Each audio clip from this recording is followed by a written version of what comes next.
Visakha railway స్టేషన్లో కలకలం చెలరేగింది. ప్లాట్ఫామ్ నెంబర్ 7 నుండి హౌరా టు యశ్వంత్పూర్ రైల్లో బంగ్లాదేశ్ ముఠా ప్రయాణిస్తున్నట్లు, హ్యూమన్ ట్రాఫికింగ్ చేస్తున్నట్లు ఇంటెలిజెన్స్ వర్గాలకు సమాచారం అందడంతో పోలీసులు అకస్మాత్తుగా తనిఖీలు చేశారు.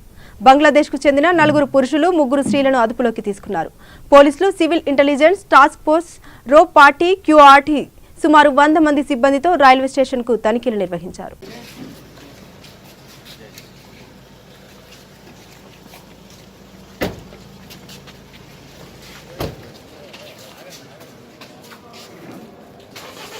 టాస్క్ ఫోర్స్ పోలీసులు, క్యూఆర్టీ టీమ్స్ ప్రత్యేకంగా బలగాలతో రంగంలోకి దాదాపుగా 60 నుంచి 80 మంది వరకు పోలీసులు ఒక్కసారిగా చేరుకొని ఆ రైల్వే స్టేషన్లో పహారా కాచి యశ్వంత్పూర్ హౌరా ఎక్స్ప్రెస్లో ఆకస్మిక తనిఖీలు చేశారు. అందులో దాదాపుగా ఈ 16 మందిని గుర్తించి వారిని అనుమానితులుగా అదుపులోకి తీసుకొని ప్రస్తుతానికి ప్రశ్నిస్తూ ఉన్నారు. ప్రస్తుతం వారంతా కూడా బెంగళూరు నుంచి యశ్వంత్పూర్ హౌరా ఎక్స్ప్రెస్లో ఖరగ్పూర్ వరకు వెళ్తున్నట్టు ప్రాథమికంగా తెలిసింది. అయితే వీరిలో ఒక బంగ్లాదేశీకి సంబంధించిన వ్యక్తి కూడా ఉన్నట్టు పోలీసులు ప్రాథమికంగా నిర్ధారించారు.